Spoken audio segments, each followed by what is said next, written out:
चारवटा कुराहरूमध्ये सोसियल मिडियाले जे गर्यो त्यसको लागि धन्यवाद उहाँले नै भन्नुभएको छ। तपाईहरुको भूमिका अतुलनीय र अवर्णनीय भन्ने छ। सँगसँगै त्यसभित्र अनेक कुराहरू पनि भएका छन्।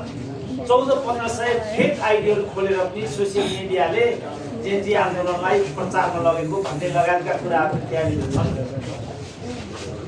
यसपछि सरकारको कुरा गर्नुभएको छ, उहाँले भ्रष्टाचारको कुरा गर्नुभएको छ। अबको निकास के हुन सक्छ भन्ने कुरा पनि छ। अब जेनजी आन्दोलनको बारेमा चाहिँ मैले सुरुमा यसको 7 वटा बुँदाहरूमा चाहिँ डाक्टर साहबले सूत्रबद्ध बोल्नु होला, छोटो बोल्नु होला पनि भन्नुभएको छ। त्यसकारण सुरुमा मैले जेनजीहरूको बारेमा 7 वटा बुँदा चाहिँ भनेको थिएँ र ती 7 वटा बुँदा अन्तर्गत उनीहरू चाहिँ परिलक्षित भयो भने विषय लक्ष्यमा पुग्छ भन्ने मैले तर्क राखेको थिएँ। त्यसमा पहिलो चाहिँ आइडियोलोजीको प्रश्न थियो, विचारको प्रश्न। त्यसपछि दोस्रो संरचनाको प्रश्न थियो, स्ट्रक्चरल प्रश्न। त्यसपछि तेस्रो नेतृत्वको प्रश्न थियो, लिडरशिपको प्रश्न। चौथो चाहिँ मार्गचित्रको प्रश्न थियो।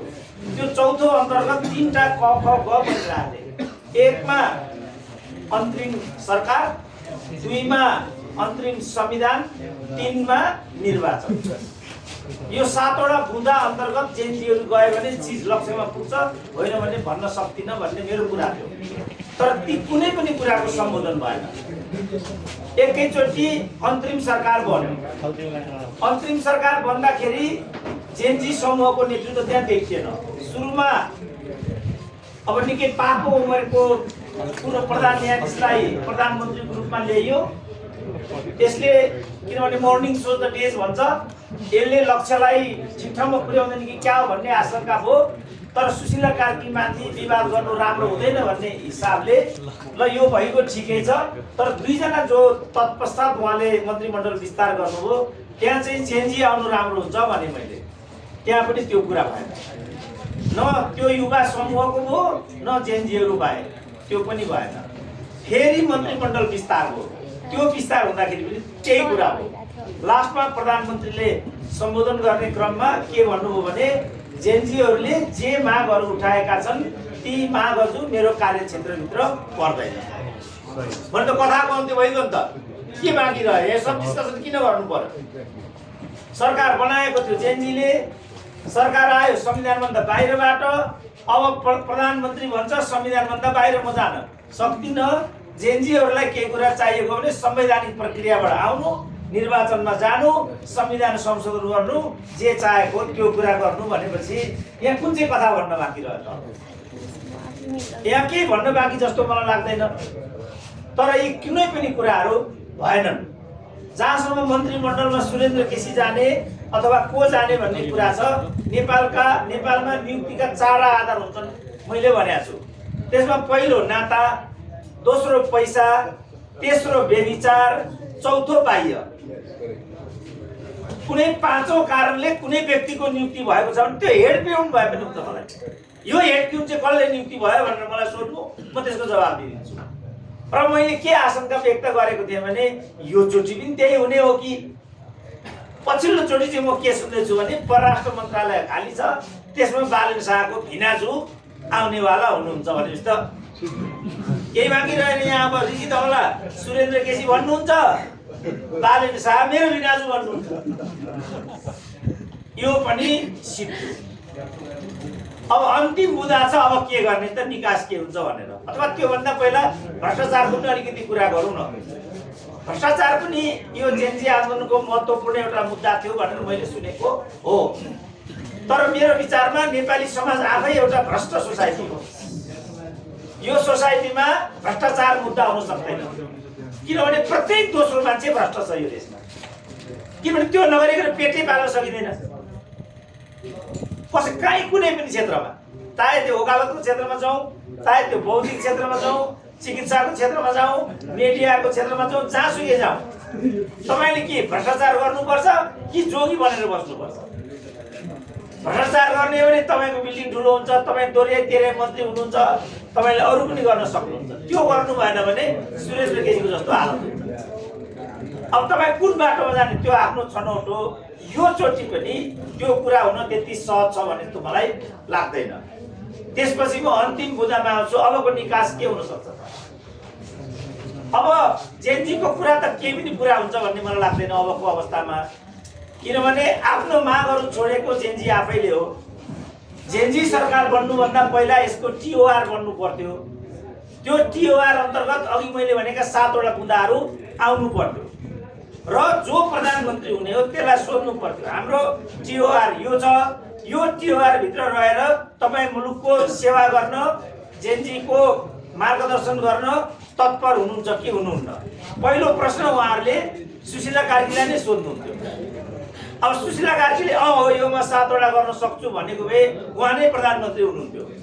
त्यसपछि अर्को प्रश्न म भेटामा आउँथ्यो। म त हात उठाइहाल्थेँ, डाक्टर सुन्दरमणि देखाएँ। डाक्टर सुन्दरमणि दीक्षितले हुन्छ म गर्छु भन्नुभयो भने म पछाडिबाट ऋषिधवनलाई लगायत सहयोग गर्थ्यौँ। उहाँ प्रधानमन्त्री हुनुहुन्थ्यो, जेनजीका मागहरू पुरा हुन्थे। अर्को बाटो त्यो थियो, त्यो पनि छोडियो। यी कुराहरू विचार विमर्श नै नगरिकन, किनभने नेतृत्वको जुन मैले तेस्रो बुँदा भनेको छु, त्यहाँ जेनजीको नेताको त्यसको नेतृत्वको भन्ने कुरा पनि मलाई लाग्छ अहिले पनि हामी कोही भन्न सक्दैन। 3-4 वटा समूह छन् भन्ने अहिले सुनिन्छ। 2-3 जना मान्छे देखा परेका छन्। उनीहरू जेनजी हुन् कि होइनन् भन्ने कुरामा पनि द्वन्द्व छ, विवाद छ। मुख्य कुरा चाहिँ के भने सर्वसम्मत जेनजी नेतृत्व त्यहाँ पनि छैन।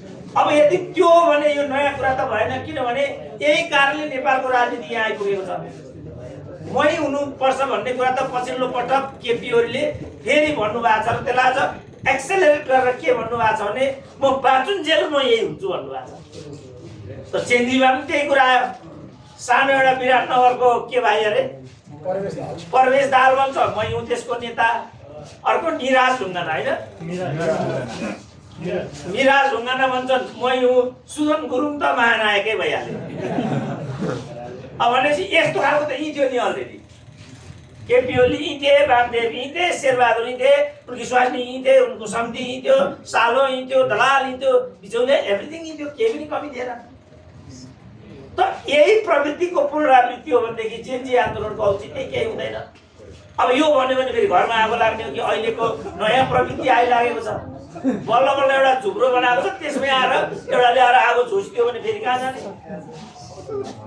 बोल्न पनि सकिँदैन। नबोल्नु ऋषिधवनलाई आज भने सुरेन्द्र केसी, भोलि पनि सुरेन्द्र केसी भन्नुहुन्छ, फेरि बोल्नै पर्यो। आयो यत्रो मिडिया हुन्छ यहाँ, अब के शीर्षक राख्ने हो फेरि थाहा छैन। सुरेन्द्र केसीले जेनजीको धच्ची उडायो भन्ने हो कि केपी ओलीको गुणगान गायो भन्ने हो, केही ठेगान छैन। यो छ अवस्था। त्यसकारण म अन्तिम बुँदामा आउँछु। यो सबै परिदृश्यलाई हेर्दाखेरि के वे आउट हुन सक्छ त? भविष्यको मार्गदर्शन दिशा के हुन सक्छ त भन्दा अब आज अघि धमलाजीले पनि भन्नुभयो, राष्ट्रपतिले थाल्नु भएको छ विचार विमर्श। अहिले प्रधानमन्त्रीले यो संविधान अन्तर्गत मैले शपथ खाएको भन्नुहुन्छ। त्यो हो भने राष्ट्रपतिले विचार विमर्श गर्ने संविधान त हैसियत राख्नुहुन्न। उहाँले यो काम गर्नुहुन्न। यो काम अहिले अन्तरिम सरकारले नै गर्नुपर्छ र प्रधानमन्त्रीले नै गर्नुपर्छ। प्रधानमन्त्रीले दलहरूसँग संवाद गरेको विषयवस्तुको ब्रिफिङ राष्ट्रपति कहाँ प्रस्तुत गर्न सक्नुहुन्छ। यो उहाँको कर्तव्य पनि पर्छ। तर राष्ट्रपतिले पहल कदमी लिने भनेको फेरि पुरानो दलका मान्छे टाउको उठाए यिनीहरू ठोक्नुपर्छ भन्ने विचार आउँछ फेरि। यो उपयुक्त हुँदैन। त्यसकारण प्रधानमन्त्रीले नै अग्रसर भएर दलहरूसँग संवादको प्रक्रिया थाल्नुपर्छ। जेनजीहरूलाई विश्वासमा लिनुपर्छ। 3टा मन्त्रालय बाँकी छन्। ती 3टा मन्त्रालयमा जेनजीहरूकै त्यही समूहका 23 वर्ष 21 वर्षका यो 27 मुनिका यहाँ सबभन्दा सानो जो छ हो त्यो उमेरका टाइपकालाई चाहिँ बनाइदिनुपर्छ र उनीहरूले नै भन्नुपर्छ उनीहरू के चाहन्छन्। हामी त भनेका भनेछौँ, बोलेका बोलेछौँ। हामीले चाहिँ समाजलाई चिन्न सकेका रहेनछौँ नि त। समाजले के चाहन्छ, मान्छे के चाहन्छ भन्ने कुरा त हामीले व्यक्त गर्न सकेका रहेनछौँ। त्यसो भने जेनजीले चाहिँ के सोचेको छ त यो देशको बारेमा, यो देशको भविष्यको बारेमा? सिंहदरबार कसरी बनाउने सोध्छौ? उसले आगो लगाएको होइन भने कसले लगाएको त्यो आगो? सर्वोच्च अदालतले न्याय समयमा दिँदैन थियो। यी अधिवक्ता नै आउनु भएको छ, सबभन्दा ठुलो अधिवक्ता अझ। अनि पछि उहाँले पनि भन्नु होला सर्वोच्च अदालतले नेपालको न्यायिक प्रणाली एकदमै प्रक्रियामुखी थियो। त्यसमा घुसपेस सबै कुराहरू हुन्थे, समयमा फैसला पनि हुँदैन थियो। तर त्यो बिल्डिङको त केही दोष थिएन नि त। त्यहाँभित्रका अभिलेखहरूको महत्त्व त जुग जुगसम्म हामीलाई आवश्यक पर्थ्यो नि त। सिंहदरबार भित्र बस्ने पदाधिकारीले बेइमान गरेका थिए होला, न्यायाधीशलाई नै कुदेऊ भने हामी केही भन्ने थिएनौँ, किनभने तिनीहरू भ्रष्ट थिए, पार्टिसनको आधारमा त्यहाँ जान्थे। तर 7 सालदेखि डकुमेन्ट त्यहाँभित्र थियो। अब त हामी बुङ्गा भयौँ, हामीसँग केही पनि छैन। सिंहदरबारभित्रको अन्तर्य पनि केही पनि बाँकी रहेको छैन। साउथ एसियाको सबभन्दा राम्रो संरचना भनेको स्वास्थ्य मन्त्रालय हो, त्यो पनि